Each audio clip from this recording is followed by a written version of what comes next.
is Javi Celorrio. I'm one of the founders of the project along with another two people. To be like really fast, LitLab Games is not only a video game. There's sometimes people related to that. It's a publisher and an environmental friendly ecosystem of esports, because we think that esports can be like really monetized through blockchain, and actually gaming is lacking all of this monetization and transparency that blockchain is giving. So we are at 2.5, let's say, publisher in the space. We think that Web3 gaming is the future, because actually what players need, what players that have been playing World of Warcraft or Diablo would understand that actually all these assets, all the history on the players have to be monetized somehow. So actually blockchain technology is giving this opportunity to the gamers now in the ecosystem. The problem we spotted in the Web3 market is like it's mainly two. That like first of all, I'm sorry for saying that games suck in the Web3 ecosystem. I've been a player since I was like 5 years old, and like I would cut my veins before playing a Web3 game since now that are coming up like really good games. So what we are like we have created is like a double A game that is like 100% playable since May. And another problem is the infrastructure. It's like you cannot have a technology that is blockchain and then put a technological barrier for a gamer that just wants to eat Doritos and play a game. So you have to do everything super, super, super easy and super fast. So we have created our own infrastructure of all these technologies. Sorry for the pop-ups that I cannot stop them. And about the lead token, it's like the engine of the ecosystem. Every game that we develop is going to use the same token. So imagine different markets like a shooter, a strategic game like chess, card games, using the same tokens in zero-sum economies. It's true that we could do this with fiat currencies. What happens if we do it with a token?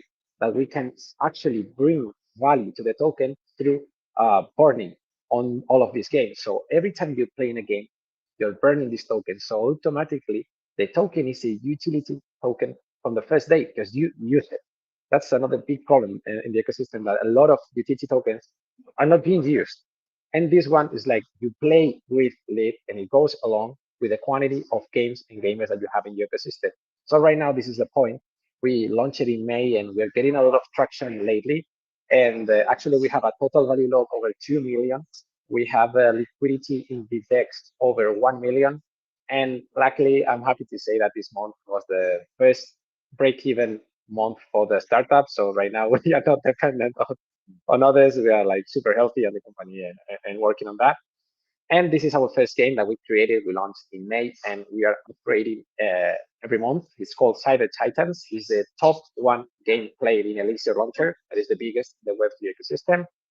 We have around 2K DAU users, around 5K MAU at the moment, with a lot of registered users, and our retention numbers are great. We are having between 4 and 5% retention on day 30, which is amazing for a game. Actually, if you understand how the gaming market is, like these numbers are really good, and it's what we need because it's a very try-hard game. And this technology is what brings us this infra. We have built it by ourselves, and it's like right now when you play a Web3 game and you don't have account abstraction, it's like go exchange tokens, same transaction, 12 words, blah blah blah. There's a lot of friction there. What have we done? We have created our own wallet that is integrated in the client. So when you go and place advertisers, you don't even realize you're playing a Web3 game. You have Last 1 minute weekend, we were in left. DreamHack. We were in DreamHack, and people was not realizing they were playing a Web3 game, because this is actually our aim. We will monetize Web2 users and Web3 users by bringing them up. So our roadmap is completed. In 2024, we want to expand it and bring premium games, but we just closed the partnership that allow us to do it like really fast. So we have to go over that. And it's because we got acquired by Elixir Games a couple of weeks ago. It's public. And let's say I'm really proud to say that Elixir is backed by Square Enix, one of the biggest Japanese publishers in the world, and is working with GameStop. So what I want to say is like the next step look amazing. What we're gonna do with Elixir together on the same company, it's like building an infrastructure, a launcher, a launchpad, and having all games playing with Lead. So thank you very much for seeing me. Thank you, Javier, and very much congratulations with this partnership. I will shoot again the classic Masterblox question. How was your experience so far working with the Masterblox Familia? With Masterblox, yeah, we're starting with it. It's true that we are like bringing up partnerships. Actually, Carlos does some stuff that he has to do. We will do. We will reach some milestones that we want to reach with these big guys from the industry. So far, it's very good. Awesome. Javier, Oh, my shit. favorite friend. Here it No, comes, no, guys. nah. We'll keep it PG-13 because, like, this is recorded. So, very technical question: are you concerned by regulatory measures now that you pumped 10x?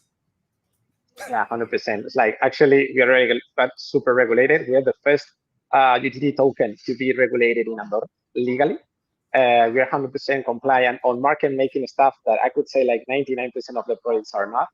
Like every volume that you see is real, organic. We're not faking anything, and it's our must to be compliant. And if we don't do something, it's because we have to be under the law requirements. So being well on that. So, you're Lovely. gonna still pumping? This is what the people want to know. To the moon, JK, baby. no, not We cannot financial do it. advice. Exactly. No, Carlos, I see a question is coming up from our judges, but I can shoot one from my side first, and you can take care of that.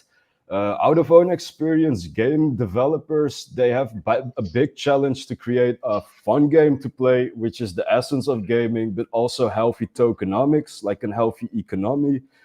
So, how do you screen internally if this is like a good balance? Okay. Here we could see it in two different phases. First of all, you play the game and you don't care about the tokenomics. Do you like the game? People is liking the game. People is repeating. People is getting hooked to that. That's why our retention numbers are that. And on the other side, what happens? You put a zero sum economy on a game that you can actually launch 20 games. Imagine 10 of them are good, 10 of them are bad. The bad ones will not have a negative impact to the token because their token economy is based on zero sum. But the good games will have a very good value to your token because they are burning every single time and bringing a lot of players. So at the end, and I'll use this as an example. Why poker is the most historical video game? We could say because it's really straightforward. You put five, and five goes out. What happens with these five? It's between players, between the casino, between some places, but you're on a zero sum. You're not creating some pyramid schemes or things like that. It's like super straightforward, super basic. Awesome. Well, thank you for clarifying on that, Carlos. it's almost as if you were very smart. It's funny. So, Dima, what is the roadmap for new games in 24-25? Well, we have already two more that are published by us and not created by us. This is the difference. We have a studio, but we have a publisher. These two that are coming up are going to be like really quick because we got them from Elixir actually, and we're going to launch them like really fast. But we are created from March new games from our studio because we are launching right now the mobile version of Cyber Titans. The scalability is going to be massive. So 2034, we want to have 3 plus the mobile versions. 2025, we want another 2 more. So let's say 6 different titles. Habibi, nice. Got So it. I swear this question comes from Juan from Polka Starter, not mine. So it's like, what is the main source of demand for the token? Market maker is not the right answer.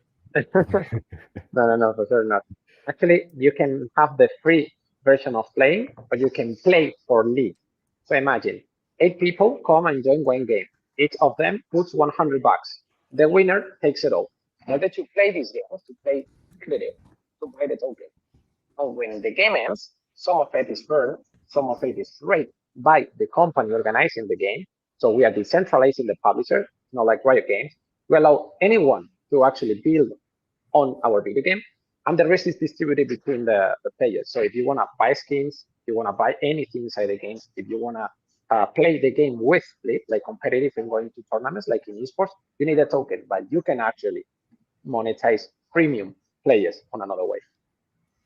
I got it. I gotta say, we're also out of time. So, Javier, thank you for being with us. Keep Gracias, pumping. Keep pumping, yeah. Yeah, and have a great one. Make See my you around. bags great again. Bye bye. Bye.